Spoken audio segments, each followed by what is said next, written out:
त्याच्यामध्ये आश्चर्य वाटावं असे हे काही निकाल नाही. बिहारमधली जी जागा आहे कोणती, बांकीपूर, जी भाजपचे राष्ट्रीय अध्यक्ष नितीन नवीन आणि त्यांचे वडील हे 1995 सालापासून ती जागा जिंकत आहेत. आणि हा भाजपचा गड असलेली जागा भाजपनं प्रशांत किशोर यांच्याकडून गमावली. या जागेबाबत भाजपला किती आत्मविश्वास असावा. तर भाजपचे नेते रविशंकर प्रसाद काय म्हणाले प्रचाराच्या दरम्यान की बांकीपूरला कुत्ता बिल्ली, कुत्रा आणि मांजर जरी भाजपनं उभं केलं, म्हणजे पहा किती मतदारांना गृहीत धरतात. कुत्रा आणि मांजराला जर उभं केलं तरी लोक कुत्रा आणि मांजराला मत देतील भाजपच्या. हा अहंकार लोकांनी मोडून काढला. त्यानंतर मध्य प्रदेशमधली दतिया विधानसभा ही काँग्रेसचीच होती.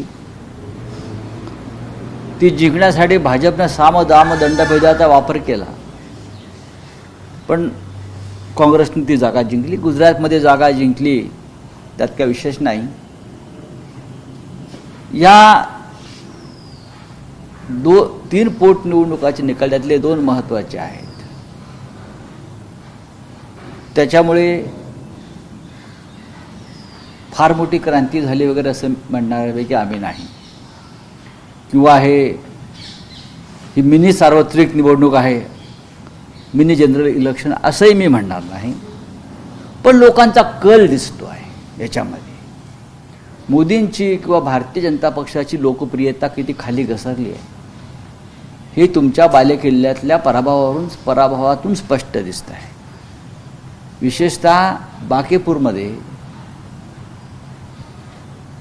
95 पासून जो गड आपल्या ताब्यात आहे तो तुम्ही टिकवू शकला नाही. त्याचा अर्थ 64% लोकांनी आपल्या विरोधामध्ये मतदान केलं आहे, जे आतापर्यंत भारतीय जनता पक्षाला मतदान करत होते. त्याने एक नवीन पर्याय निवडला, हे सुद्धा महत्त्वाचं आहे. हवा पालट होताना दिसते.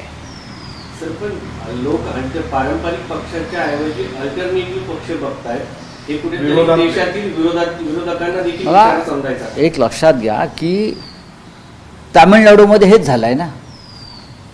तामिळनाडूमध्ये DMK किंवा AIADMK पेक्षा एका वेगळ्या पक्षाच्या मागे लोक गेले. आता प्रशांत किशोर हे विधानसभेत पूर्णपणे पराभूत झाले होते बिहारच्या. त्यांना एकही जागा जिंकता आली नाही. त्याने ह्या जागेवर लक्ष केंद्रित केलं. त्याने उत्तम प्रचार केला. विशेषतः त्याला जबाबदार भारतीय जनता पक्षाचं लोकांना गृहीत धरण्याचं राजकारण. बिहारच्या मुख्यमंत्रीपदी एक अशिक्षित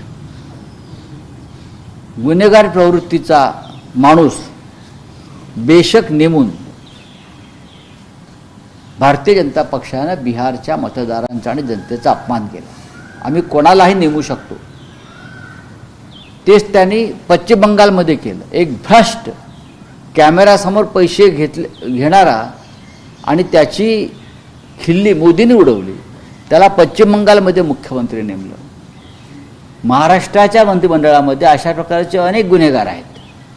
गुंडांची टोळीच चालवत आहेत देवेंद्र फडणवीस कॅबिनेट म्हणून. हे आम्ही वारंवार सांगतो आहोत. तरी भारतीय जनता पक्ष मतदारांना गृहीत धरत आहे आणि अशा प्रकारे नेमणुका करत आहे. त्याचा हा फटका बांकीपूरमध्ये 100% बसलेला आहे.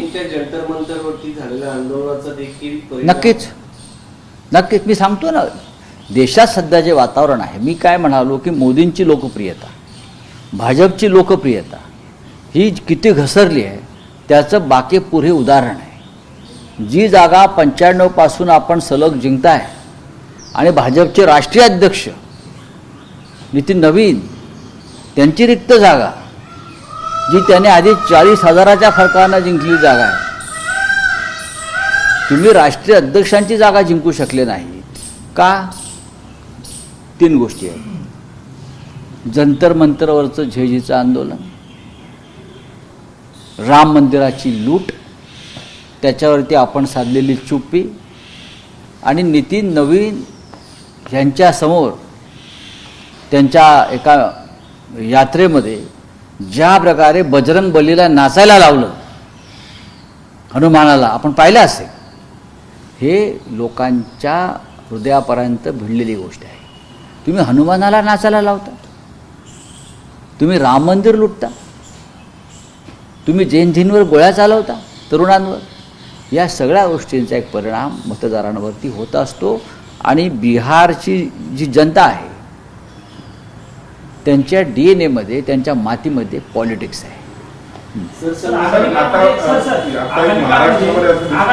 आगामी काळामध्ये विधानसभेच्या निवडणुका आहेत, खास करून उत्तर प्रदेश जे सगळ्यात मोठं राज्य आहे देशात, तिथं निवडणूक आहे, गोवा आहे, मणिपूर महत्वाच्या राज्यांमध्ये निवडणूक आहेत. या निकालाचा परिणाम आगामी काळातील या तातडीने होणाऱ्या नाही बघा, अशा निकालांमुळे आत्मविश्वास जो असतो विरोधी पक्षाचा, कॉन्फिडेंस बढ़ता है, अपोजिशन का कॉन्फिडेंस बढ़ जाता है कि यस आम्ही जे करतोय बरं का त्याला लोक पाठिंबा देत आहेत.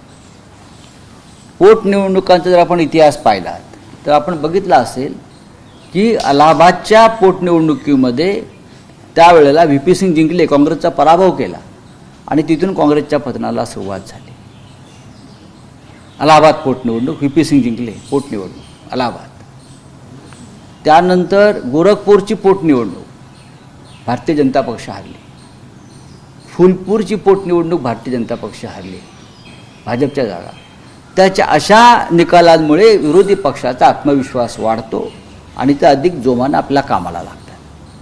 महाराष्ट्रामध्ये जे सिद्धिविनायक न्यासातील चोरीचं प्रकरण आहे, राम मंदिरासारखे तिथेही आरोप झाले, पण आता त्यात सदा सरवणकर हे उद्धव बाळासाहेब ठाकरेंच्या पक्षावर आरोप करतात. ते म्हणतात की सगळे कर्मचारी हे जे तुरुंगात होते त्यांना विशाखा राऊत यांनी नेमलं. नाही, मला बघा एक सांगू का, ज्या गोष्टीविषयी माझ्याकडे माहिती नाही त्याच्याविषयी मी बोलणार नाही. हा खूप तांत्रिक मुद्दा आहे. मी या विषयात कधी फार खोलात गेलो नाही. महापालिका असतील किंवा हे ट्रस्ट असतील, मला माहीत नाही. सरसंघचालक मोहन भागवतजी जैनजीशी संवाद साधतील म्हणजे कोणाशी? 2000 जैनजी मुलं म्हणजे कोण? तरुण मुलं. हे संघनेत्यांची पोरं असतील किंवा नातवंड असतील. दुसरं कोणाला बोलणार? दुसरं कोण जाणार मला सांगा जरा. हां, हे भाजप नेत्यांची नातवंड किंवा पोरं म्हणजे काय जैनजी नाहीत ना, ती बधीर झालेली पिढी आहे ती त्यांची. जैनजी म्हणजे कोण? ज्या मुलांनी जंतर मंतरला येऊन आंदोलन केलं, ज्या मुलांनी घोषणा दिल्या तुमच्या विरोधात, ज्या मुलांनी जंतर मंतरवर लाठ्या काठ्या खाल्ल्या, ज्या मुलांनी अश्रुधुराच्या नळकांड्या सहन केल्या, त्यांच्यापैकी 2000 लोकांना बोलवा आणि त्यांच्याशी बोला. तुम्ही तुमच्याच नातवंडांना नेत्यांच्या किंवा मुलांना बोलवाल, ते कसले जैनजी आहे? ते तुमचे कार्यकर्तेच आहेत. आज पुन्हा एकदा मंगल मिलन आहे. म्हणजे काय असतं ते? म्हणजे काय असतं मंगल मिलन? म्हणजे काय असतं? काय काय असतं? भाजपच्या राज्यात काय मंगल राहिलं आहे का? ते आपापसात मिलन करतात. हाँ, क्या असतं मग? कौन सा मंगल मिलन चलता है? क्या है? बीजेपी के राज में क्या मंगल होता है क्या? आज आमच्यासाठी सुप्रीम कोर्टामध्ये जो खटला चालू आहे आमचा आज, तो अत्यंत महत्त्वाचा आहे. सुनावणी सुरू आहे कोर्टामध्ये. पार्लमेंटला काल एक बिल पास झालं लोकसभेला, सुप्रीम कोर्टच्या जजेसची संख्या वाढवण्याबद्दल. आमची अशी मागणी आहे, भूमिका आहे की सुप्रीम कोर्टच्या जजेसची संख्या वाढवण्यापेक्षा सुप्रीम कोर्टात जे जजेस बसलेले आहेत त्यांनी राजकीय दबावाखाली काम करू नये, तारखांवर तारखा देऊ नये आणि घटनात्मक विषयाबाबतचे खटले हे कालमर्यादेत सोडवावेत, फास्ट ट्रॅक कोर्टाप्रमाणे. जसं आमचा खटला 4 वर्ष चालवत आहेत. 5 मुख्य न्यायाधीश बदलले, लाज वाटली पाहिजे. काही देशांमध्ये घटनापीठासाठी वेगळे न्यायाधीशांची नियुक्ती केली असते. असे काही कायदे आणले पाहिजेत ना. जजेसची संख्या वाढवत आहे पण हजारो लाखो खटले पडूनच आहेत. सर, सुनेत्रा पवारांना पत्र आलंय निवडणूक आयोगाकडून खुलासा मागणार की तुम्ही घटना दुरुस्ती केली त्याचे. हो, पत्रास कारण की असं असेल एक पत्र. आता सुनेत्रा ताई वहिनी उत्तर देतील ना. पण कारण काय असावं की अशा त्यांच्याही पक्षावर आता काही नाही आता मी कसं काय सांगू त्यांच्या पक्षातल्या काय घटना घडामोडी तुमच्या आहेत. घटना 2018 अमित शहाचा पक्ष आहे ते ठरवतील काय करायचं. 2018ला तुमच्या जी घटना उद्धव ठाकरे यांच्यासाठी दिली होती त्याच्यामध्ये चुका होत्या असं नंतर सुनावणीच्या दरम्यान शिंदे गटाकडनं सांगण्यात आलं. त्यावेळेस इलेक्शन कमिशनने कधी तुम्हाला नोटीस पाठवली नाही, तुमची कागदपत्र अपुत्र पूर्ण आहेत वगैरे असं? बघा शिंदेचा गट किंवा अजित पवारांचा गट हे पक्ष नाही आहे. हे अमित शहाच्या त्या कुठल्या कंपन्या म्हणतात गुप्त कंपन्या ते ईडीवाले कुठल्या कंपन्या पकडतात सेल कंपन्या आहेत त्या. या दोन्ही कंपन्या ज्या एक पक्ष जे आहेत अजित पवारांचा पक्ष आणि शिंदे यांचा पक्ष मी त्याला पक्ष गट या अमित शहांच्या शेल कंपन्या आहेत. त्याच्यामुळे काय व्यवहार झाले ते त्यांना माहिती ना आतमध्ये. हां चले मिठी नदीचं कंत्राट अदानी समूहाला मिळणार आहे. मिठी नदी याला जोडून मला एक प्रश्न होता. आज रामभाऊ मार्गे प्रबोधिनी या ठिकाणी 4 वाजता शिंदेच्या नगरसेवकांची बैठक आयोजित केली. त्यापेक्षा त्यांनी भारतीय जनता पक्षामध्ये थेट प्रवेश केला असता तर ते अधिक संयुक्तिक ठरलं असतं. त्यांनी भारतीय जनता पक्षात जर थेट प्रवेश केला असता कारण ते आता भारतीय जनता पक्षात गेलेलेच आहेत. अमित शहांची इच्छा आहे म्हणून त्यांची ते शेल कंपनी चालवत आहेत. हां अडाणीचा काय प्रश्न? अदानी यांचं मिठी नदीचं कंत्राट अदानी उद्योग समूहाला मिळणार आहे. मिठी नदीच्या पुनर्बांधणीचं अरे बघा असं आहे की आता हे आमचं घराचं गवत कापायचं आहे त्याचं पण कॉन्ट्रॅक्ट आम्ही काढतोय ते पण अडाणीलाच दिलं जाईल. बाहर एक गटार साफ करायचा है सब कॉन्ट्रैक्ट अडानी को मिलते हैं. तो हमारे इधर भी वो सब साफ सफाई करना है. घर में भी बहुत काम है. यहाँ भी सब देखो ना कितना घास बढ़ गया है ग्रास. तो अभी कॉन्ट्रैक्ट बोलूँगा दे दो अडानी जी को. और क्या बोल सकता हूँ मैं. तुमची मीटिंग आहे आज विरोधी पक्षांची. वो चलता है मीटिंग चलता है. सर हमारी मीटिंग सेना है. सर बाकीपूर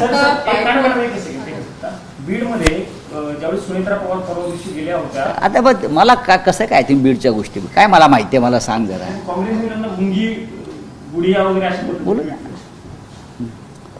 तो सर बाकीपुर वहाँ ही पूछो ना फिर डबल करना. ठीक. 2 ही है ना. हाँ 3 बोले क्या है. सर उसी पे करना सिंगल पे करना 3 म्हणतात ते 3 आहे. चला थँक्यू. सर